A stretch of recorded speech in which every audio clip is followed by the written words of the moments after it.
Hey guys, galing ako sa SM Mega Mall. And nakakatuwa kasi ngayon na lang ulit ako nagkaroon ng ganito. Yung SM na plastic. Ito yung kulay blue. Tapos yung white. Kasi diba palaging ano. Ay, ano pala. Tama, department store pala itong SM na white. Tapos ito sa supermarket. Kasi pag nandito ka sa Quezon City ay bawal na yung plastic sa Quezon City. So, share ko sa inyo yung pinamili ko with price. Sige, tawid ka. Tawid ka siya. So, sasabihin ko yung price kasi yung iba nagtatanong. Hindi yan sa ano-ano dahil sinabi pa yung price ha. Kasi mura lang naman yan. Baka mambura.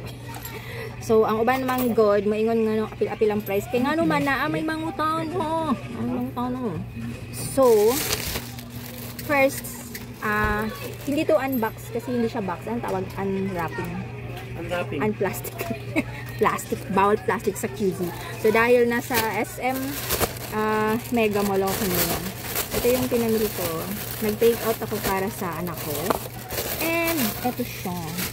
Kasi, ayan o, naka-sale. Original price niya, 1,249.75. 625 na lang. Kasi, para safe tayo yung card natin. And, balik tayo sa color red. May, ano na ako dati, wallet na red.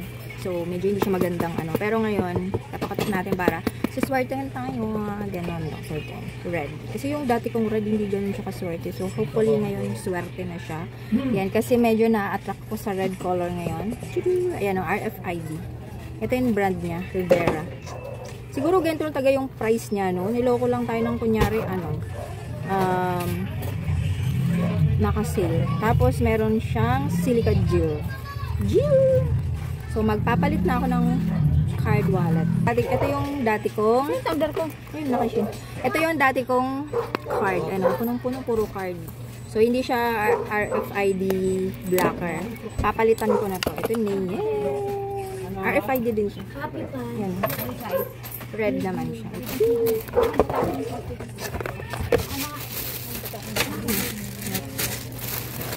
50% off. Gondong. Ang ganda. Unisex siya, pero ano, pwede siya sa babae. Pwede din sa lalaki. Pero hindi to sa akin. Kasi ibibigay ko to sa aking professor. Regalo ko sa kanya.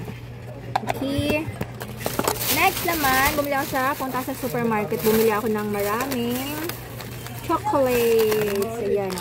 Mura lang siya. 50 pesos each. 50. Ayan. Okay, pamigay ko to sa aking Shino! Tsaka si Shun. Shin! Asa si Shin? Shin, tawag anak ng tita mo. Asa si Shun? Oh. Kay Shun yung isa.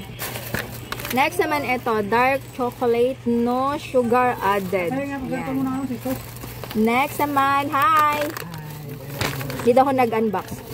Ito, ano siya oh? Cone snacks para kay Gabriel. Sa aking eldest. Kasi mahilig siya sa chocolates. Tapos, ito sobrang liit niya pero mahal yung presyo niya. Kaya lang no choice ako kasi 64% dark chocolate siya. So, ito na yung ano ko ngayon. Mga dark chocolate. Ito yung kumakain ko. Plus, ito, yan, dark chocolate din. Tsaka yung tonggong yan. Isa lang. Yan, ito. Tadam! So, yun lang ating expenses for today's video. Thank you for watching. Hindi ako naka-vlog masyado doon kasi ang daming tao, grabe. Alam mo yun, parang ano, grabe punong-puno yung Mega Mall. Ganun. Tapos, abangan nyo kasi meron akong, galing talaga ako ng Pasig. So, meron akong pinuntahan si Arnold Bartolo. Isa siya sa top contributor ng ating group, ang Sari-Saring Stories, Buhay, Tendera at Tendero. So, last year ko pa planong puntahan siya. Nasabi ko na rin sa kanya yon before kasi year 2023 nung nagpamindanao ako, nag-interview na ako, 'di ba? Anang mga sari-sari store owner. Binibisita ko na sila, tapos sina-interview yung buhay-buhay nila. So, na-interview ko siya. So, abangan niyo yun kasi i-ano natin, iba-vlog natin yan. Follow and subscribe YouTube channel Yvonne Bautista, tsaka sa Facebook page ko. So yun lang, uwi na ako.